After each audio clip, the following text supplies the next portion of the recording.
Welcome to today's Triple Z. The Triple Z podcast is a daily program that you can use to help you fall asleep each night. Just turn down the volume, lay back, relax, and enjoy as you fall asleep. Foster Barham Zincke was a 19th century British author and clergyman. He was born in 1820 in Bath, England, and was educated at Trinity College, Cambridge. He was ordained as a priest in the Church of England and served in several parishes in England before becoming the rector of the parish of Elton in Huntingdonshire. Zincke was also a prolific writer and published several books on religious and moral topics, as well as poetry and works of fiction. Some of his better-known works include The Life of Christ and The Minister's Manual. While Zincke was a popular writer in his time and had a significant impact on Victorian religious and literary culture, he is not widely known today. Nevertheless, his works continue to be of interest to scholars of Victorian literature and religious history. Today we are reading the first few chapters of his book about his trip to Switzerland, A Month in Switzerland.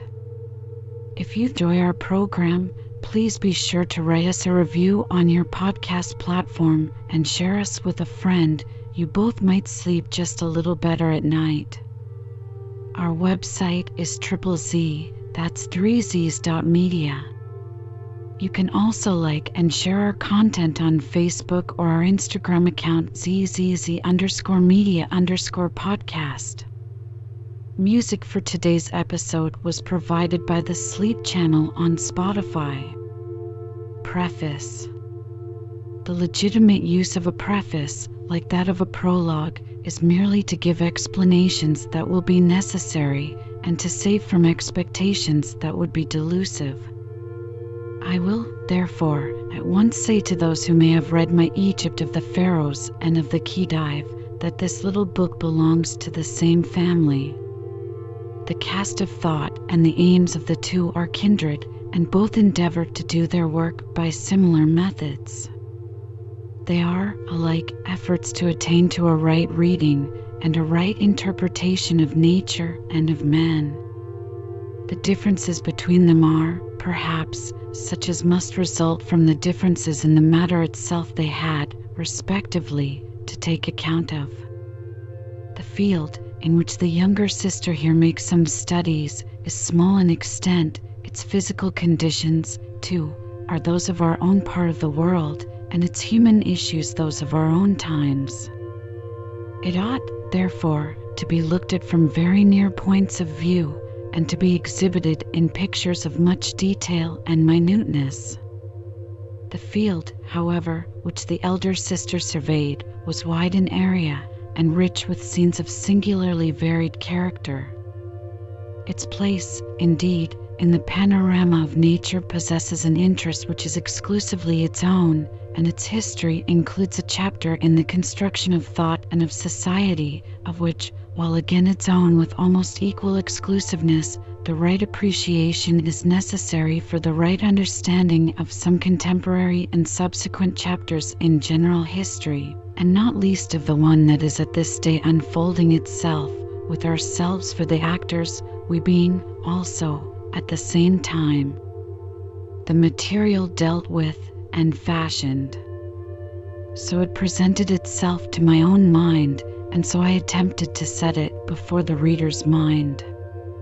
To those, however, who are unacquainted with the book I have just referred to an explanation of the character and names of its successor, I would describe the impulse under which both of them were written in the familiar words, "My heart was hot within me, and, while I was thus musing, the fire kindled, and at the last I spake with my tongue."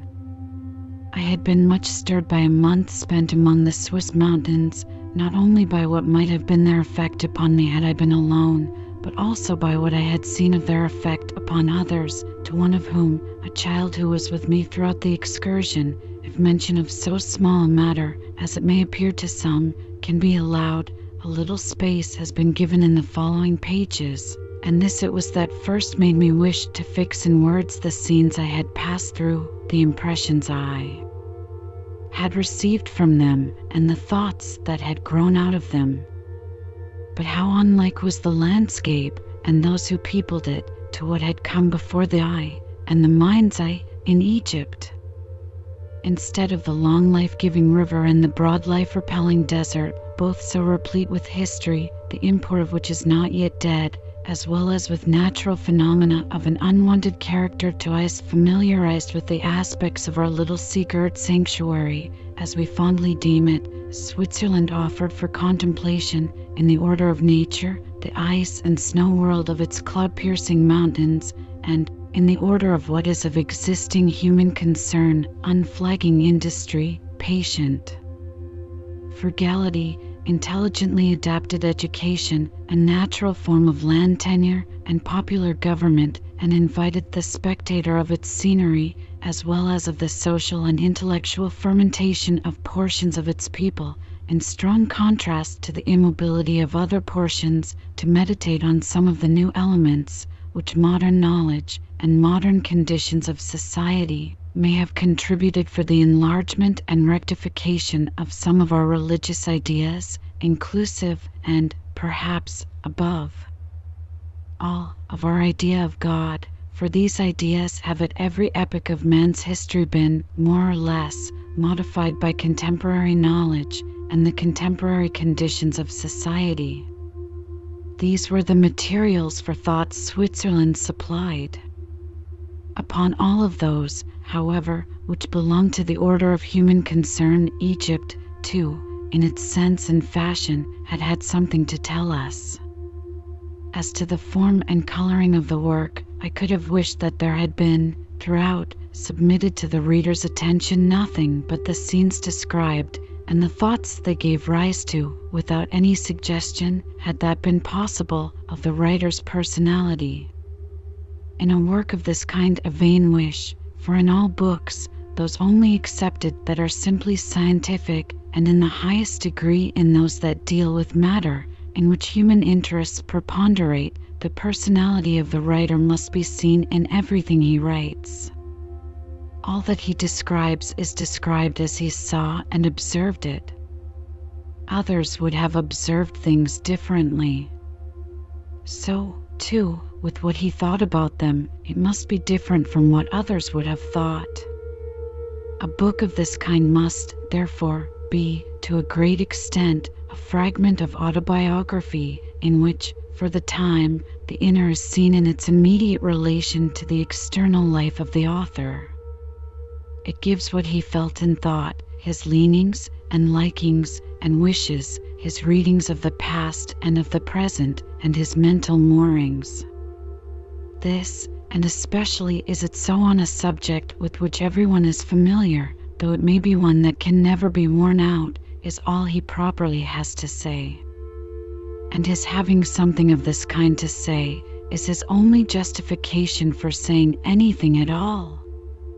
The expectation, too, of finding that he has treated matters a little in this way is, in no small degree, what induces people to give a hearing to what he says. They take up his book just because they have reason for supposing that he has regarded things from his own point of view, and so seen them from a side, and in a light, and in relations to connected subjects, somewhat different from those in which other people, themselves included, may have seen them, and that he has, therefore, taken into his considerations and estimates some particulars they must have omitted in theirs. Whether his ideas are to the purpose, whether they will hold water, whether they will work, the reader will decide for himself. But in whatever way these questions may be answered, one particular, at all events, is certain: a book of this kind must be worthless if it is not in some sort autobiographical, while, if it is, it may possibly be worth looking over. On no occasion, therefore, have I hesitated to set down just what I thought and felt, being quite sure that this is what every reasonable reader wishes every writer to do. One more preliminary note. I was accompanied by my wife and stepson, the little boy just now mentioned, who was between 9 and 10 years of age. Switzerland was not new ground to any one of the three. Occasionally, a carriage was used. When that was not done, I always walked. My wife was on foot for about half the distance traveled over. The little boy, when a carriage was not used, almost always rode. I give these particulars in order that any family party that might be disposed to extract from the following pages a route for a single excursion might understand what they could do, and in what time and way it could be done. The August and September of the excursion were those of last year, 1872. F. B. Z. Worstead Vicarage, January 16, 1873. A month in Switzerland. Chapter 1. To Zermatt.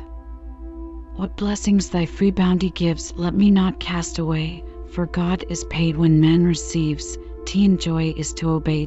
Pope. August 26th. We left London at 8:45 p.m. and reached Paris the next morning at 7 a.m. We found the Capua of the modern world looking much as it used to look in the days that preceded the siege and the Commune. The shops were decked and the streets were peopled, much in the old style. If, as we are told, frivolity, somewhat tinctured with, or, at all events, tolerant of, vice, together with one of solidity and dignity of character, are as conspicuous as of yore in the Parisian, we may reply that if they were there before, they must be there still, for a people can no more change on a sudden the complexion of their thoughts and feelings than they can the complexion of their faces. These matters are in the grain, and are traditional and hereditary. The severity of taxation France will have to submit to may, when it shall have made itself felt, have some sobering effect, whereas the bribery and corruption of the imperial regime only acted in the contrary direction. But time is needed for enabling this to become a cause of change, and much may arise, at any moment, in the volcanic soil of France, to disturb its action. All that we can observe at present is, that the people seem still quite unconscious of the causes of their great catastrophe. Their talk, when it refers to late events, is of treason and of revenge, as if they had been betrayed by anything but their own ignorance, arrogance, and corruption, and as if revenge, to be secured, had only to be desired. In such talk, if it indicates what is really thought and felt, there is scant ground for hope. August 27th. We left Paris this evening at 8 o'clock, taking the route of Dijon and Pontarlier. The sun was up when we reached Switzerland at Verrières.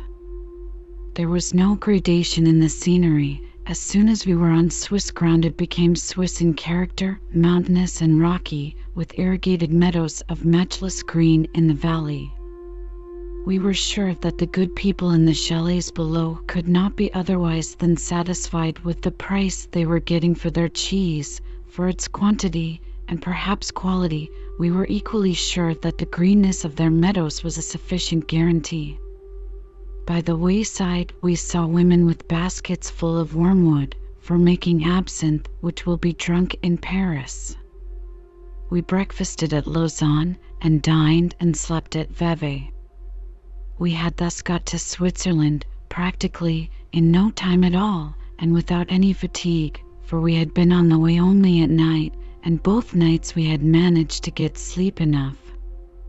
We had come, as it were, on the magical bit of carpet of Eastern imagination, which must have been meant for a foreshadowing of that great magician, the locomotive, suggested by a yearning for the annihilation of long journeys, without roads, and with no conveyance better than a camel, though a friend of mine, whose fancy ranges freely and widely through things in heaven above and on earth below, tells me he believes that that bit of carpet was a dim reminiscence of a very advanced state of things in an old bygone world, out of some fragments of the wreck of which the existing order of things has slowly grown. My last hours in London had been spent in dining at the club with a friend who is one of our greatest authorities on sanitary, educational, and social questions, and our talk had been on such subjects. It is well to pass as directly as possible, and without tarrying by the way, from London and Paris, where man, his works, and interests are everything, to Switzerland, where nature is so impressive. The completeness of the contrast heightens the interest felt in each.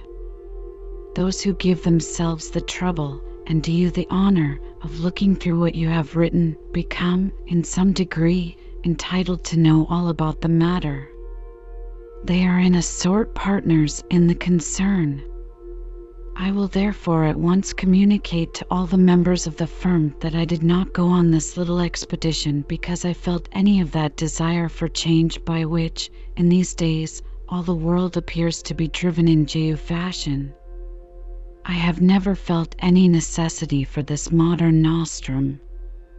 I do not find that either body or mind wears out because I remain in one place more than 12 months together.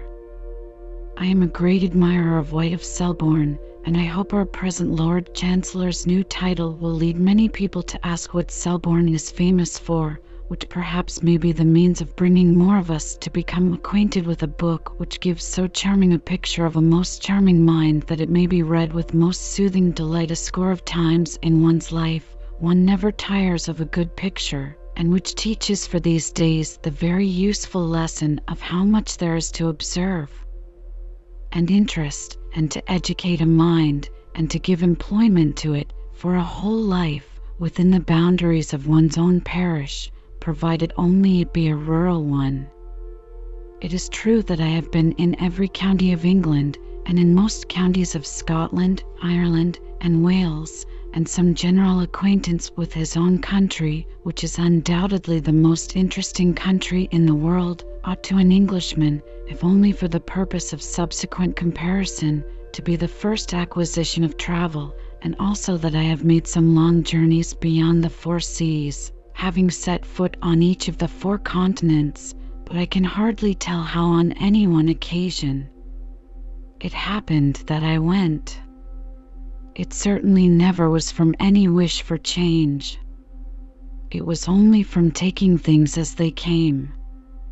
And so it was with this little excursion. It was not in the least my idea, nor was it at all of my planning. My wife wished to spend the winter in a more genial climate than that of East Anglia, and it was thought desirable that her little boy should go to a Swiss school for, at all events, a part of the year until he should be old enough for an English public school. And so, having been invited to go, I went. My part of the business, with the single exception of a little episode we shall come to in its place, was to be ready to start and to stop when required, and to eat what was set before me, in short, to take the goods a present providence purveyed. I recollect a weather-beaten blue jacket once telling me, on the roof of the York mail, so all that may be changed now, that the charm of a sailor's life was that he had only to do what he was told, and nothing at all to think about. Of this perhaps obsolete nautical kind of happiness, we housekeeping, business-bound landsmen cannot have much, but a month of such travel comes very near it. And if a man really does want change for the body, together with rest for the mind, here he has them both in perfection. What a delightful oasis would many find such a month in their ordinary lives of inadequately discharged, and too inadequately appreciated, responsibility. This little confidence will, perhaps, while we are starting, convey to the reader a sense of the unreserved and friendly terms on which, I hope, we shall travel together. I regret that, from the nature of the case, in these confidences all the reciprocity must be on one side. August 29th. Left Vevey by an early train for Sierre. The line passes by Montreux, Villeneuve, where it leaves the eastern extremity of the Lake of Geneva, Aigle, Bex, St. Maurice, Martigny, and Chaon. At Sierre, we took the diligence for Visp. This part of the valley of the Rhône is a long delta, which in the lapse of ages has been formed by the debris brought down by the Rhône and the lateral torrents from the mountains. Much of it is swampy and full of reeds. Some of this, one cannot but suppose, might be made good serviceable land by cutting channels for the water and raising the surface of the land with the materials thus gained. Indian corn grows here very luxuriantly. It is a large variety. Some of the stems had 3 cobs. This, the potatoes, and the tobacco, of which, or at all events, of the smoke of which, we saw much, and thought connected the scene before us with the New World.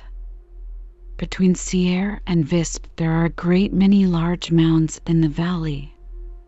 The side of these mounds, which looks up the valley, is always rounded. The face which looks down the valley is sometimes rocky and precipitous. This difference must be the effect of former glacier action at a time when the whole valley, down to Geneva, was the bed of a glacier which planed off and rounded only that side of the mound against which it moved and worked. Above Visp the land is very poor, consisting chiefly of Cretaceous detrital matter. This is covered with a pine forest, a great part of which is composed of Scotch fir, the old ones being frequently decorated with tufts of mistletoe. Geologists are now pretty well agreed that the Lake of Geneva itself was excavated by this old glacier. Its power, at all events, was adequate to the task. It was 100 miles long and near 4,000 feet in thickness at the head of the lake, as can now be seen by the striated markings it left on the overhanging mountains. It acted both as a rasp, its underside being set with teeth formed of the rocks it had picked up on its way, or which had fallen into it through its crevasses, and also as a scoop, pushing before it all that it could thrust out of its way. And what could not such a tool rasp away and scoop out, at a point where its rasping and scooping were brought into play, as it slid along, thicker than Snowdon is high above the sea, and impelled by the pressure of the 100 miles of descending glacier behind, that then filled the whole broad valley up to and beyond Oberwald? It was wasting away as it approached the site of the modern city, where it must have quite come to an end, for the lake here shoals to nothing. There could, therefore, have, then, been no more rasping and scooping. At the head of the lake, where the glacier tool was tilted into the position for rasping and scooping vigorously, the water, notwithstanding subsequent detrital depositions, is 900 feet deep. At Visp my wife and the little boy got on horseback. Another horse was engaged for the baggage. I proceeded on foot. Our destination was Zermatt. We got underway at 2 p.m. and reached St. Nicholas at 5:45, about 12 miles of easy walking. The situation of this place is good, for the valley is here narrow, and the mountains, particularly on the western side, rise abruptly. The inn also is good. I note this from a sense of justice, deepened by a sense of gratitude, because here an effort, rare in Swiss hotels, has been made to exclude stenches from the house, the plan adopted being that of a kind of external Amy Robsart gallery. From Visp to St. Nicholas the road is passable only for horses. August 30th, my wife and the little boy took a char for Zermatt, which also carried the baggage. I was on foot. The distance is about 14 or 15 miles, slightly uphill all the way. The road is good and smooth. I must now begin to mention the conspicuous objects seen by the way. At Randa, in the Bies Glacier, which is that of the Weisshorn, we saw our first ice. This glacier descends so precipitously from the mountains on the right of the road that you can hardly understand how its enormous weight is supported. There are, however, on record some instances of its having fallen, and it is also on record that on one of these occasions the blast of wind caused by the fall of such a mass was so great as to launch the timbers of houses it overthrew to the distance of a mile, but I would not back the truth of the record. After an early dinner at Zermatt, my wife and myself walked to the foot of the Gorner Glacier to see the exit from it of the Visp. It issues from a most regularly arched aperture. This is the glacier that descends from the northern and western sides of Monte Rosa, the sides of the Breithorn, and one side of the mighty Matterhorn. We found the hotels at Zermatt overcrowded. This is a great rendezvous for those who do peaks and passes. In the evening, particularly if it is cold enough for a fire, the social cigar brings many of them together in the smoking room. Among these, at the time we were there, was the hero of the season. He is a strong, wiry man, full of quiet determination. He was then doing, so ran the talk of the hotel, a mountain a day, and each in a shorter time than it had ever been done in before. Tomorrow he is to climb the Matterhorn in continuous ascent from this place, in which fashion I understand no one has yet attempted it. Chapter 2. The Riffel, the Gorner Grat, Sunday, Zermatt, Schwarzsee, Mountaineering. Not vainly did the early Persian make his altar the high places and the peak of earth o'er-gazing mountains, and thus take a fit and unwalled temple, there to seek the spirit, in whose honour shrines are weak, upreared of human hands. Byron. August 31st. After breakfast my wife and I walked up to the Riffel Hotel. It is rather more than 3,000 feet above Zermatt. The little man rode. We were 2 hours and a half in doing it. It would be a stiff bit for beginners.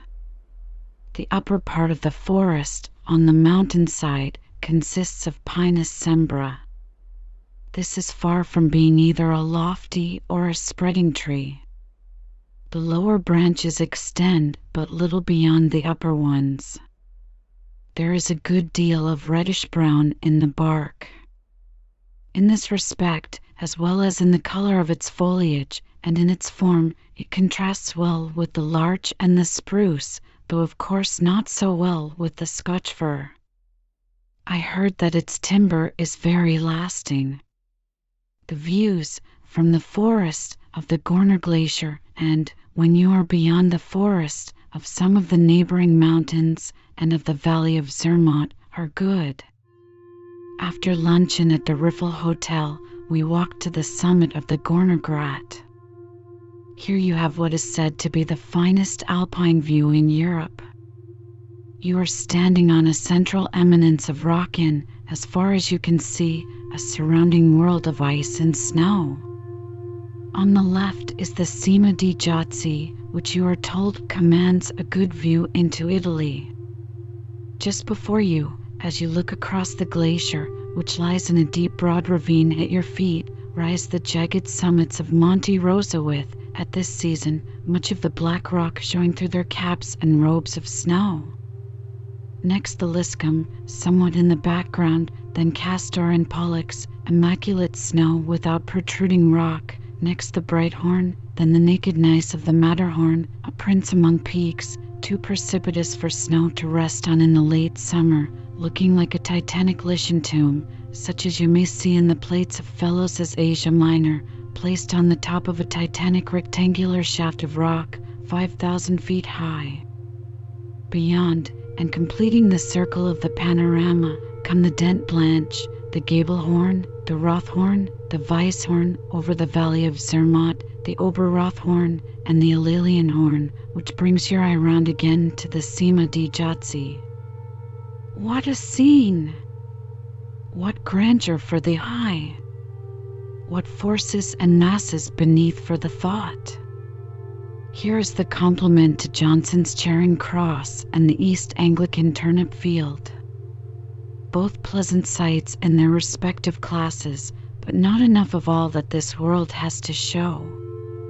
The little boy in the morning, during our ascent of the riffle, had not been able, when he dismounted, to take a dozen steps without resting, as it appeared, both from having outgrown his strength and from some difficulty in breathing. But in the afternoon he skipped up to the top of the Gorner Grat an hour and a half and ran down again, just as if he had been bred on the mountains.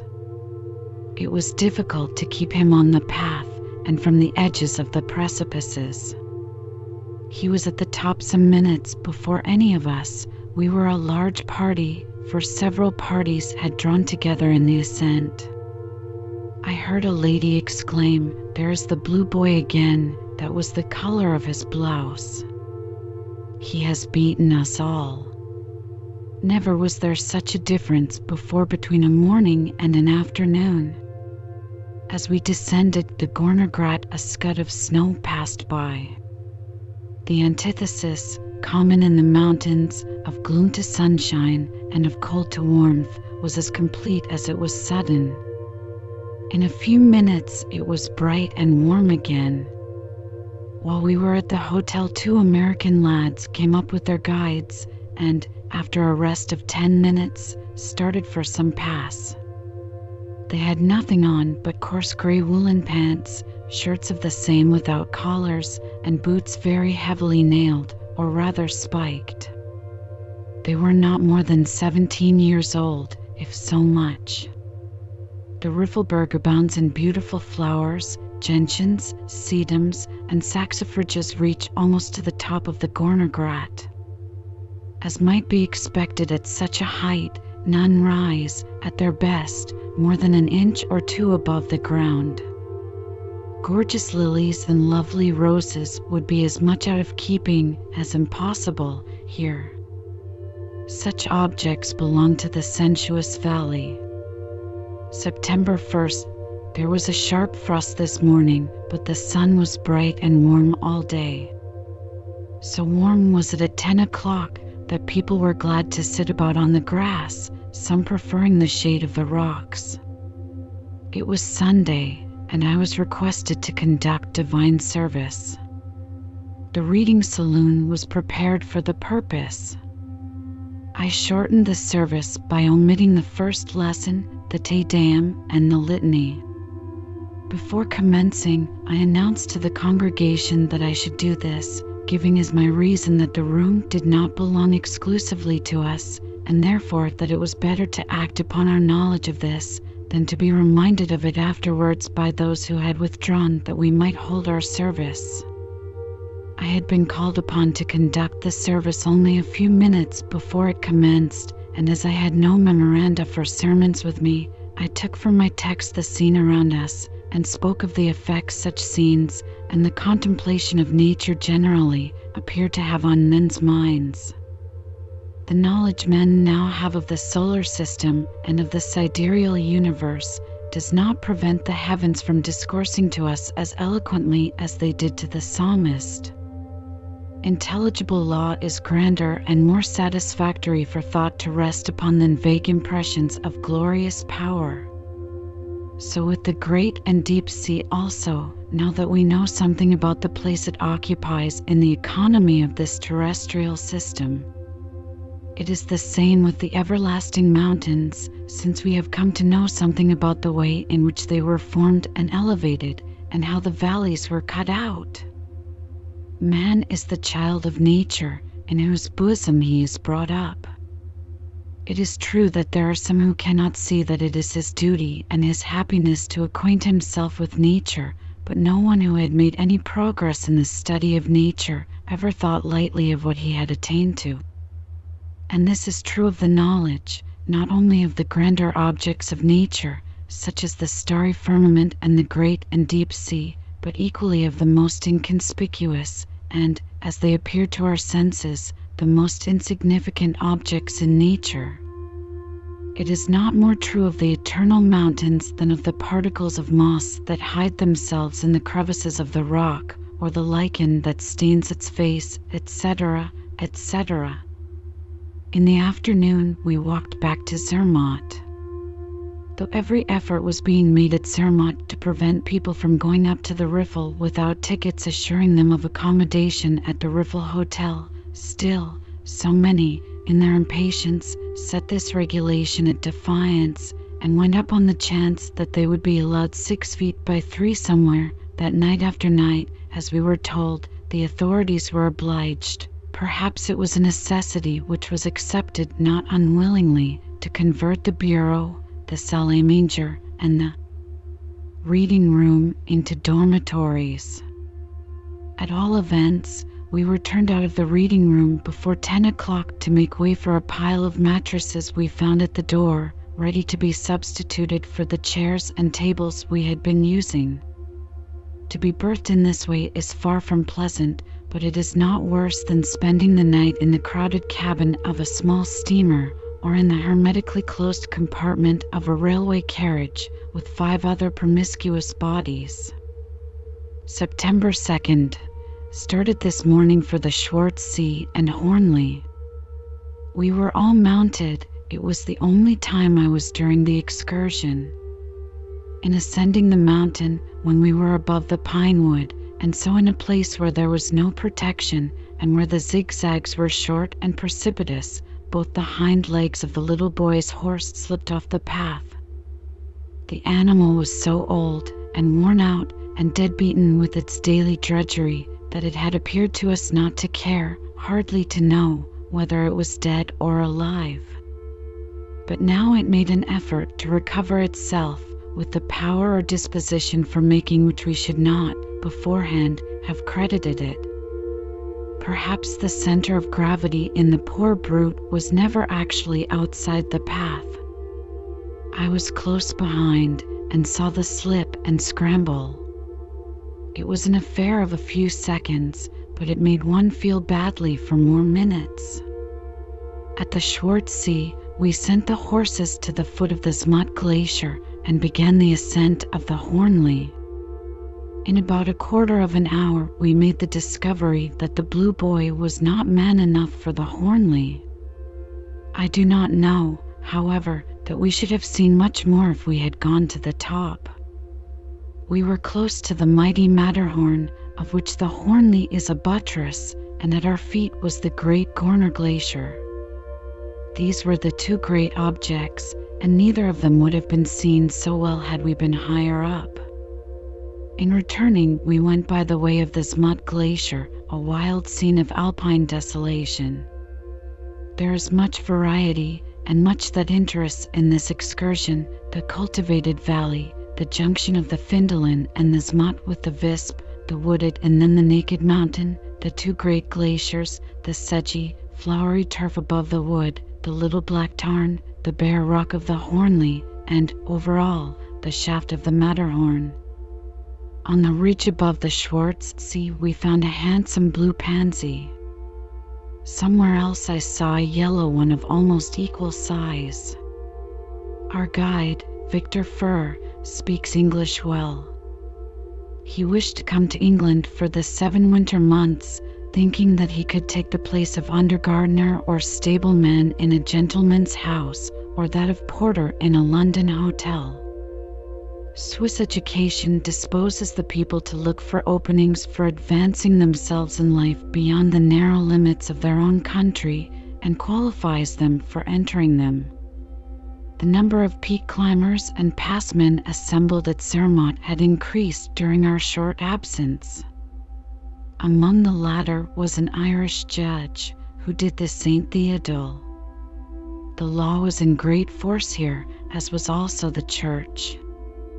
The gentleman who had attempted the Matterhorn on Saturday had been driven off by the weather. Though fine down here, it had been windy, wet, and frosty up there, and to such a degree that the face of this alpine pier, for it is more of that than of a mountain, had become glazed with a film of ice. Today he again attempted it from this place, and, the weather having been all that could be desired, he had gone and climbed and conquered. He found the air so calm on the summit that he had no occasion to protect the match with which he lighted his cigar, and if he had had a candle, he would have left it lighted for the people at the riffle to look at through their telescopes. Notwithstanding the argument, which may be founded on the graves, won a cenotaph of the 4 Englishmen in the Godsacre of the Catholic Church of Zermatt, one cannot but sympathize with the triumph and applaud the pluck and endurance of our mountaineering countrymen. It must be satisfactory, very satisfactory indeed, for a man to find that he has such undeniable evidence that he is sound in wind and limb, and, too, with a heart and head to match, and that he can go anywhere and do anything, for which these by no means insignificant qualifications are indispensable. Mountaineering, in its motives, to a great extent resembles hunting, and, where there is a difference, the difference is, I think, to its advantage. It is more varied, more continuously exciting, more appreciated by those who do not participate in it, and, which is a great point, more entirely personal, for your horse does not share the credit with you. Shooting and fishing can bear no comparison with it. The pluck, endurance, and manliness it requires are not needed by them. It is also a great merit that it is within the reach of those who have not been born to hunting, fishing, and shooting, and will never have the means of paying for them. All these pursuits have each its own literature, and, as the general public appears to take most interest in that of the mountaineers, there is in this, as far as it goes, reason for supposing that the pursuit itself is of all of them the most rational and stirring. Alpinism is also a natural and healthy protest in some, whose minds and bodies are young and vigorous, against the dull drawing-room routine of modern luxury, and in others against the equally dull desk drudgery of semi-intellectual work, to which so many are tied down in this era of great cities. It is for a time a thorough escape from it. It is the best form of athleticism, which has its roots in the same causes, and it is, besides, a great deal which athleticism is not. To a bystander there is something amusing in the quiet earnestness with which a peak climber discusses the possibilities of an ascent he is contemplating. I was with 2 this afternoon who were about to attempt a mountain by a side on which it had not yet been scaled. The difficulty was what had hitherto been regarded as pretty much of a sheer precipice of some hundreds of feet. One of the 2, however, had examined it carefully with his glass, and had come to think that there was roughness enough on its face for their purpose. The guides who were present were of the opposite opinion, that it had never been ascended on that side, but might perhaps prove not unascendable, was the attraction.